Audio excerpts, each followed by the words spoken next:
This episode contains discussion of murder and domestic abuse. Listener discretion is advised.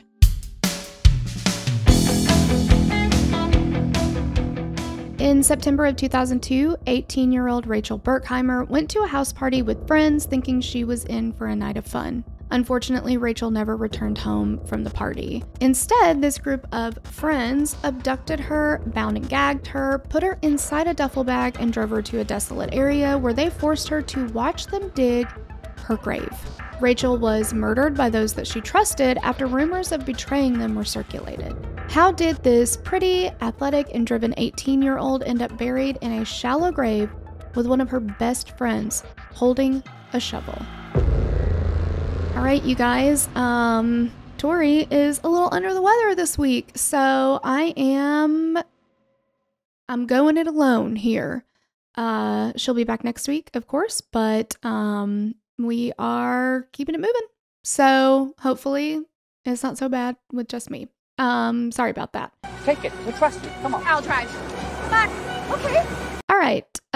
We did have this case requested by Chelsea Jean. So, hey girl, thanks to you. And hey girl, thanks to Madison for writing this one up. We love you. Okay. So let's just dig in. Okay.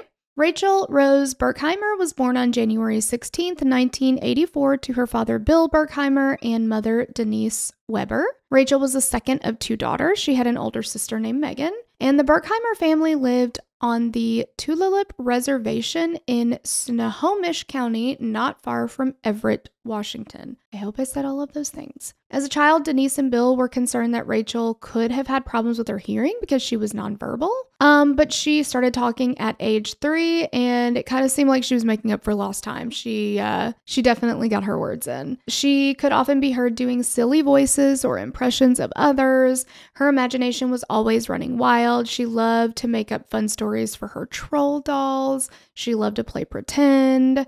I was born in 86, so like a lot of the things that she was into and just photos of her in high school are very reminiscent of the time that I grew up. So, you gotta love trolls, right? Rachel was a talented athlete who even at age 6 could shoot the basketball better than the boys in her school. In high school, she was on the volleyball team, track, and soccer teams. And when she ran track, her coaches were so impressed by her speed that they made her start sprints 10 feet behind her teammates. Wow.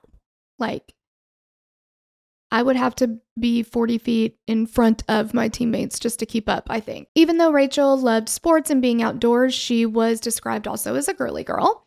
She loved fashion. She loved trying on clothes. All of her friends said her makeup kit was huge. I'm sure that she had like a caboodle. And she always made sure that she looked her best. And despite her big voice and personality, Rachel was small. She was just 4'11". She made up for her small stature by wearing 4-inch heels whenever she could. That's a talent right there in and of itself. Like, I fall down sometimes in flats, so I just don't know how she did it. Her father described her as theatrical and creative, and he said, I think that's how she lived her life. I don't want to say it was a fantasy, but it was kind of like she was a character in a bigger cast of some ongoing saga. Unsurprisingly, Rachel had no problems making friends, and Bill said that she had so many social groups and a big network that he couldn't keep up, and he called himself her personal answering machine because that's how many phone calls were coming in just from her friends, like wanting to talk to her and hang out and stuff. Rachel was loving. She was incredibly generous. She never forgot important dates, especially birthdays of friends and family. She always made it a priority to remember to get birthday cards for people, even if they were just casual acquaintances. In 2001, when Rachel was just 17, she suffered a tremendous loss. Her very best friend in the whole world was killed in a car accident, and Rachel was absolutely devastated. She put pictures of him everywhere. She even covered her Subaru dashboard with photos. His obituary was hung on the wall in her bedroom. It was it wasn't just a difficult time for her. Like, it didn't just break her heart. It changed her fundamentally at her core. Like, her family said that they were like brother and sister. Corey knew her better than anyone else did. And so when he died, it seemed like a part of her died too. And Bill said, like, this took a huge toll on his daughter. He said, quote, "I can't even describe the devastation of that event. It was just a real struggle for her, and that's putting it mildly." So after Corey's death, Rachel started to suffer from severe depression. She was normally a great student. She really enjoyed her extracurricular activities before all this. She ended up leaving high school. She started going to an alternative high school, and then she just dropped out completely at this point. So this is a very big change in her normal everyday life, right? Like, she really, really has lost at this point the joy of things that she really enjoyed before. Like, she's not finding any relief for this devastation. It's really sad. She eventually quit her job at Jimmy's Pizza and Pasta, where she was known as a bright light and a phenomenal coworker. And those who knew Rachel well describe her as someone who was goal-oriented. She was a hard worker. She had weekly goals that she would write up on her mirror, and she wrote them down every single week. Like, she kept up with them. But after Corey died, she lost all her motivation. And then to add to this, she lost several other friends to, like, tragic deaths around this same time. One of them drowned. One of them died by suicide. One was an accidental gunshot wound. And, other car accidents. Like, all in all, I think they said it was 6 friends that died in this very short period of time. And Corey was like the straw that broke the camel's back for her. Her older sister, Megan, said that Rachel just wasn't the same person anymore. She said, quote, "It was so hard. I think it killed her, literally. She just became so heartbroken. You could see it in her eyes. Her light was gone." So at this point, Rachel's life is really spiraling downward. Her family and friends were becoming more and more concerned about her, and it really, really shocked them when she started using drugs like coke and meth. Her father tried to tell her multiple times that she either needed to go back to school or get a job, but she wasn't having any of that. So she started hanging around people that normally she would not have hung out with. This included gang members in the nearby area, and everybody else that knew them or knew of them were like, these are like, people you would not want to surround yourself with. And this is kind of who she's gravitating towards now. Detective Brad Pence with the Snohomish County Sheriff's Office described the gang, saying that, quote, "It was kind of in the infant stages and it had a real stupid name.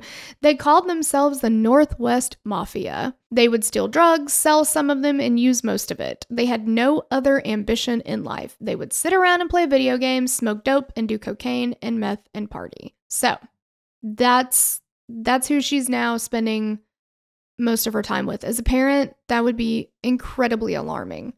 Some in the gang would rob other drug dealers, while others grew their own marijuana and baked cookies with pot inside to sell at the local high school. I mean, I guess that's one business plan you can have. One particular member of the gang, John Diggy, he goes by Diggy Anderson, was particularly nasty. He had several arrests on his record, including robbery and drug convictions.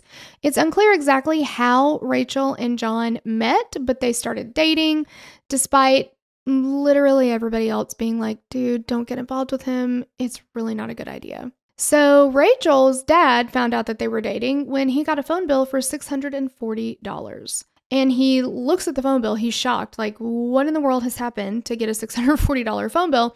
And he looks at the bill, and most of the calls are coming from a correctional facility in Shelton, Washington.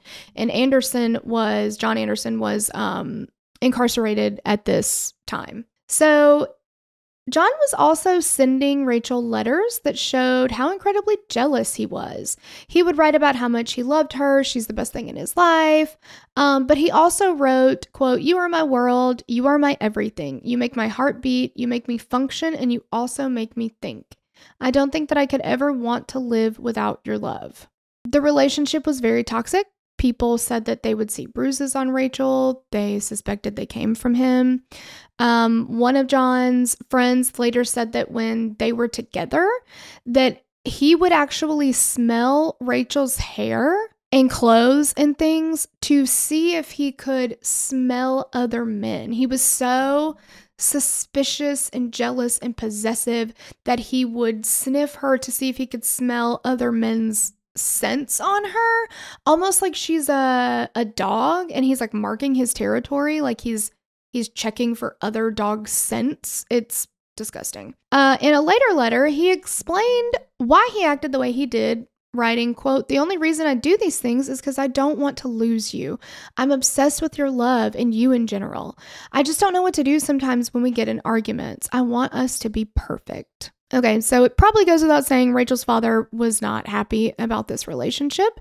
He confronted her about it several times, and Rachel just insisted every single time, "He's not as bad as everyone says. I just see all the good in him," right? Rachel's sister later said, quote, "She was intrigued by him in some way. I think he just kept pursuing her, and every girl dates a bad boy once in her life, and he was hers."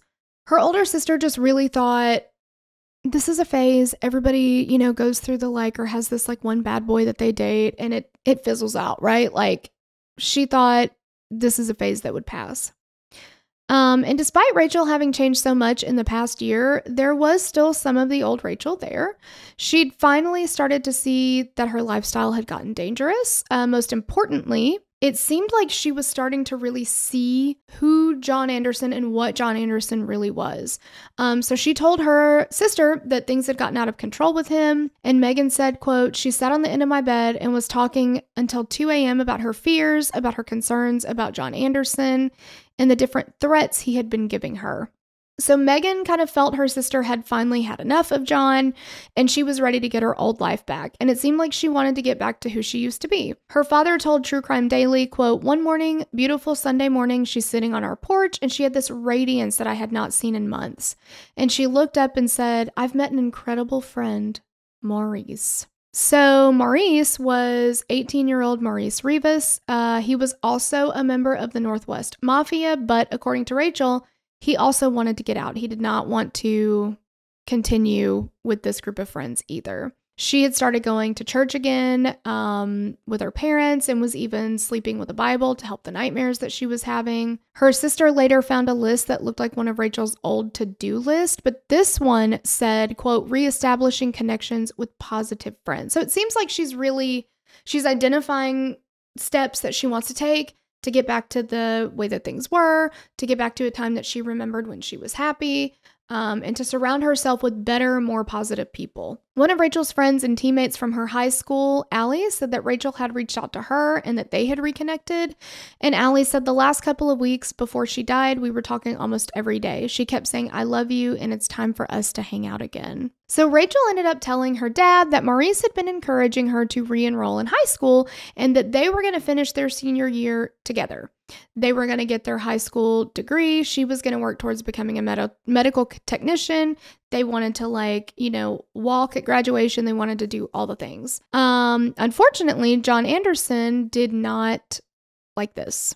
Rachel was breaking up with him. She wasn't returning his phone calls anymore. She wasn't returning his letters. She was ignoring all of these things. And he's getting more and more and more angry. He begged her for another chance, writing, quote, "I love you" 33 times on a page before sending it to her. That's concerning. It seemed like John Anderson was angry that he couldn't control Rachel anymore, right? And that's what we know about these kinds of relationships. When you've got somebody as manipulative, as possessive, as controlling as John Anderson, somebody who is going to perpetrate instances of domestic violence, it's all about the control. When they start to lose the control, and when you are leaving this relationship, you are in the most danger. Because they can't control you anymore. And that's what it's all about. It all comes back to control. He started spreading rumors to other gang members, though, that Rachel was telling gang secrets to rival drug dealers. Now, this scared Rachel, and she told her sister that she wasn't sure what to do. And Megan just kind of assumed that John was just trying to scare Rachel. She thought, she was like, he's just a punk. Like, he's trying to get her to get back together with him. She had been told by other people that there was a hit out on her, and she was pretty scared about that. And Megan was like, I did not think he would do anything like that. I didn't think it would go that far. I just told her to be careful, be cautious, like stay vigilant, and just stay away from John Anderson no matter what, right? So on Monday, September 23rd, 2002, Rachel made plans to hang out with some friends, including Maurice, at Nathan Lovelace's house. Unbeknownst to her, a plan had been created by several of the gang members, led by John Anderson, to abduct Rachel. The rest of the group was concerned that Rachel was setting them up and passing on secrets to other gangs, so they went along with this plan. So there is John Anderson, Yusuf Jihad, Jeff Barth, and John Whitaker plan to back one of their vehicles into the garage, wait for Rachel to get there, and then they'd abduct her. This did not end up working out because Lovelace's father came home. So John Anderson threatened another gang member, Matthew Durham, to make sure that Rachel comes to this house, right? So that evening, Rachel goes with Maurice over to Yusuf's house, and there were several other members of Northwest Mafia at the gathering, party, get together, whatever. But Rachel wanted to go and show them that they could trust her, that like, I'm showing up, I'm here, I'm not off with other, people spreading anything. She also really felt safe because Maurice was there. Like, they were on the same page. She knew that he would protect her, all the things. So John Anderson shows up to the house, and it's not clear if it seems like maybe Rachel didn't know that he was going to be there. And it's not clear why he was so angry. He definitely said that he was angry that everybody seemed to be having a good time when he got there, but it's not clear as to whether, like, if he was acting like he wasn't invited and that's why he was mad that everybody was there. Or I also read somebody said that he was out doing something else and nobody was helping him with it, and so he was mad that everybody's sitting around having a good time. I don't know. Anyway, he comes in and he starts this whole scene where he's mad at everybody for having a good time without him. He starts slapping people, he's punching people, he's like starting fights, all of this stuff. So this whole thing escalates, and now guns are being drawn and all this stuff. And so Rachel is like, okay, well, it's time for me to go because this is getting super dangerous. So she tries to leave, but John Anderson grabs her by her hair. He hits her in the face, and then he throws her onto the floor. So then everybody starts joining in, and they're kicking Rachel in the face and in the head. I mean, everybody is just intensely attacking her. Somebody said, turn the radio up so that you don't hear her scream. I mean, it's terrible. And so someone ends up picking her up and taking her out to the garage. They tie her up, they put duct tape over her mouth, and they're talking about what to do next, including whether or not they should sexually assault her, or maybe they should contact her dad and demand a ransom, because might as well make some money off this thing, right? They couldn't really decide what to do, so they just leave her in the garage tied up and beaten, and they go back in the house and they start playing video games, and they're smoking weed, and they're eating pizza, and just doing what you do when you're not sure what to do with somebody who you have kidnapped. You gotta talk it through. So later that evening, Trissa Connor, which is Yusuf's live-in girlfriend, she gets home. She finds Rachel in the garage, tied up, looks like she's been beaten. And so she said that she had gone in the house. She was trying to get a knife from the kitchen to come out and cut the rope that Rachel had been tied up with to set her free. But when she goes in the house, somebody sees her doing this, and John Anderson is like, absolutely not. We're not going to have that. She ends up being, she says, assaulted by John Anderson because he now has flung her out of the garage before she can free Rachel. And so she says, everybody needs to get out of here. You need to get her off of this property. I don't want her here. She says that if they don't leave, she's going to call the cops. She never does call the cops. She never tells anybody that this girl has been tied up and beaten severely, and she's in a garage, and now they're taking her somewhere else. She just wants them gone.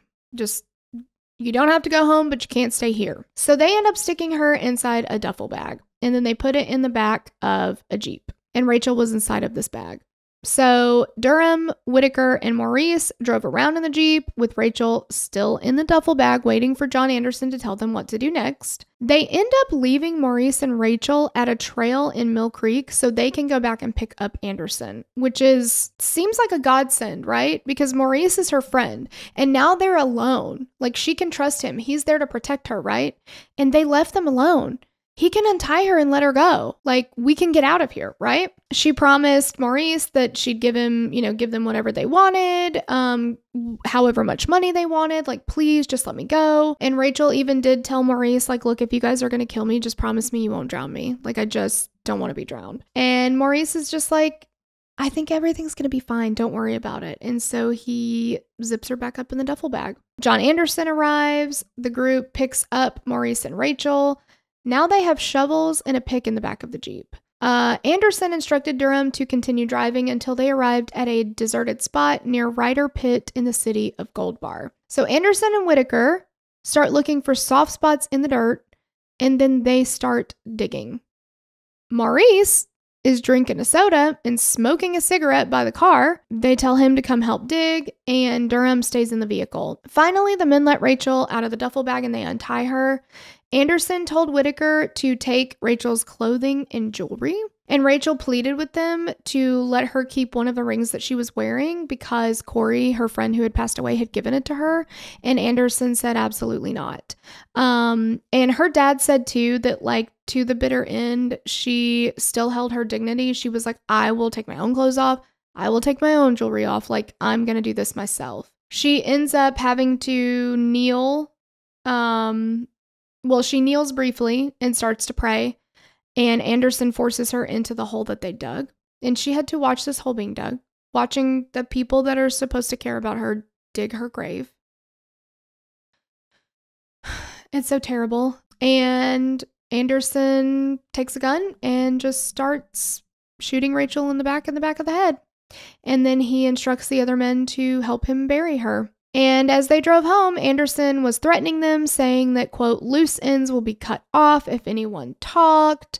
Some of the men moved Rachel's car to her ex-boyfriend's house. Maurice and Durham later burned a pillowcase that was filled with Rachel's clothes and her jewelry. So after a few days without any contact from Rachel, her family was getting really concerned and they filed a missing persons report. They knew that there was a lot going on in her life. They were really worried about her, but they also knew that she wouldn't go that long without contacting them. They felt like, and I saw news clips of Rachel's dad saying, wherever she is right now, she's not there by choice. There's something wrong. The sheriff's department started, looking into it, trying to investigate and find her. And in October, they received a tip that would break the case. So one of the Northwest Mafia's members, Jeffrey Barth's mother, called in to the police, and her tip led them to focus on a red Jeep that was registered to gang member Matthew Durham. Durham was apprehended. He was taken in for questioning, and it didn't take long for them to break him. I mean, at first he's like, I don't know what you're talking about. I don't know what you're talking about. But he ends up telling them to look in the foothills of the Cascade Mountains, and that's where they found 18-year-old Rachel Burkheimer buried in a shallow grave. Durham, who was just 17 years old at the time, cooperated with investigators. He told them everything he knew about that night. He explained how Anderson had him drive to the desolate area, but that he remained in the vehicle. He says he did not get out. He told detectives that he heard Anderson telling someone to, quote, get on your knees before he saw flashes and heard gunshots. With Durham's help, investigators had what they needed to arrest and charge 8 people with Rachel's grisly murder and the crimes surrounding it. So in April of 2004, 20-year-old John Anderson went to trial for Rachel's murder. His defense attorney argued that there were major inconsistencies in the statements provided by witnesses and other gang members. And because of this, she argued, Anderson should not be found guilty beyond a reasonable doubt. She said the others accused were given lesser sentences after pleading guilty because they tailored their statements to help convict Anderson. Prosecutors declined to seek the death penalty against Anderson because they had concerns the jury wouldn't convict him. Snohomish County Deputy Prosecutor Michael Downs told the jury, quote, Rachel Burkheimer was in over her head.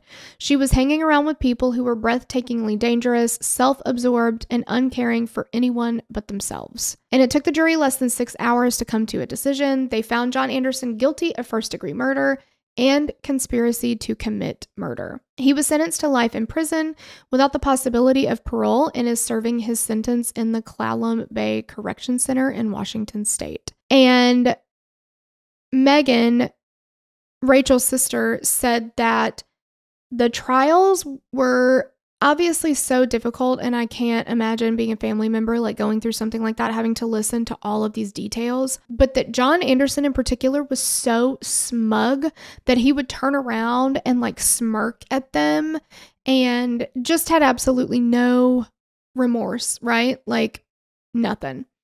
John Whitaker, 22, was also found guilty of aggravated murder in a 2004 trial. However, he ended up being granted a new trial due to a technicality from the first one, but he was found guilty a second time. His attorney appealed for a third trial because of allegations of bullying between jurors, but the appeal was denied. He's also serving a life sentence in prison at the Washington State Reformatory. One of the most emotional trials and sentences for the Burkheimer family was that of 18-year-old Maurice Rivas. And remember, this is the person that's supposed to be on the same page as Rachel. He's there to protect her. Like, they're getting out together. He's getting information from her that could be dangerous if he shared it with other people. Anytime you are involved in something like that and you want to get out, that's not always easy to do. It's almost never easy to do, and it's not safe to do. But he knew all of her plans. And it turns out that John Anderson told him to do that. It was all part of the plan. John Anderson had Maurice pretend that he was going to leave the gang, make friends with Rachel, get her to trust him so that she would tell him everything that she was doing and thinking, and this just fueled the fire for John Anderson even more. There are no words for how disgusting that is. It's just disgusting. Rachel's father spoke directly to Maurice Rivas in court, saying, quote, "She thought of you as a friend, a good friend. The last person on earth that could have saved Rachel that horrific night was you, Maurice." One of Rachel's family friends, Shannon Woodward, also spoke to Maurice at the trial. She said, quote, "In a lot of ways, I've been angriest with you." She said that Anderson was the villain in this story long before he took Rachel's life, but you were her friend. Maurice reportedly sobbed uncontrollably at his trial. He said, quote, "I'm not without a conscience or compassion. My remorse and guilt will be with me for the rest of my life." So he ended up pleading guilty to first-degree murder and was sentenced to serve 26 years in prison, and his sentence was eventually reduced to 22 and a half years. 17-year-old Matthew Durham, whose cooperation led to the apprehension of others, pleaded guilty to first-degree murder. He was also sentenced to serve 26 years in prison, but was also reduced to 22 and a half. Nathan Lovelace, who was 16 at the time, who was one of Maurice's friends from school, faced a trial in adult court, but was ultimately moved to juvenile court after he agreed to testify against the others. He pleaded guilty to a felony count of rendering criminal assistance. He knew that the group was planning on abducting Rachel and had initially planned to let them abduct her from his house, but then remember his dad came home and ruined the whole plan. Thanks a lot, Dad. This is when the plan moved to Yusuf's house, and Lovelace was sentenced to the 116 days in prison that he had already served. 32-year-old Yusuf Kevin Jihad was charged with first-degree murder, first-degree kidnapping, and conspiracy to commit kidnapping. Yusuf said he felt bad about Rachel's murder, but denied being responsible for her death. And also I want to point out that he's in his 30s. All of these other people are in their early 20s or they're teenagers. And I read that he was kind of like the ringleader of the gang itself, but he's just hanging out with these people that are so much younger than him all the time. It's like, what does a 30-year-old want with a 17-year-old, 16-year-old? You're not friends. You don't have anything in common. I mean, I guess they did have video games and drugs in common, but you know what I mean. And murder. He said that Rachel was his good friend. And, I'm sorry this happened. I mean, I feel bad that it happened, but it wasn't my fault, kind of thing. He was sentenced to 37 years in prison. 22-year-old Jeffrey Barth was originally charged with first-degree murder, conspiracy, and kidnapping, but eventually pleaded guilty to kidnapping and agreed to testify against the others. Barth was present at Yusuf's house during the initial assault and reportedly bragged about hitting Rachel with his gun. Cool. That's awesome. We love to hear it. He was sentenced to 10 years in prison. 20-year-old Tony Williams pleaded guilty to first-degree kidnapping as he was the one who turned up the stereo that night to cover up the screams. You guys, man, if you're involved in anything like this, every single action that you take when you are part of a crime like this has consequences, okay? He turned the stereo up to drown out her screams. He also got duct tape to bind and gag her, and he was sentenced to just over 9 years in prison. Like, none of it is worth it, guys. It's awful. Sitting through multiple trials and appeals took an incredible toll on Rachel's family. And you have so much like compassion and care for the families of these victims, and it's just terrible. But the other part of it is that, a lot of times you will have maybe 1 or 2 perpetrators. So it's not easy. It's not easy to sit through the murder trial for your child. But this was 8 people involved. And so there's so many different trials. Like, I just can't imagine. And the length of time that these trials take and all of it. Bill, her father, told True Crime Daily, quote, "I'll never forget. I did see a photo of the grave site after they removed her body, and in the dirt, there was an imprint of her hands in the praying position, perfectly preserved." And he is tearing up when he says this, but he says that gives me some peace. It's just so sad. Megan Burkheimer, she says, yeah, we're glad that we do have some closure. We have answers.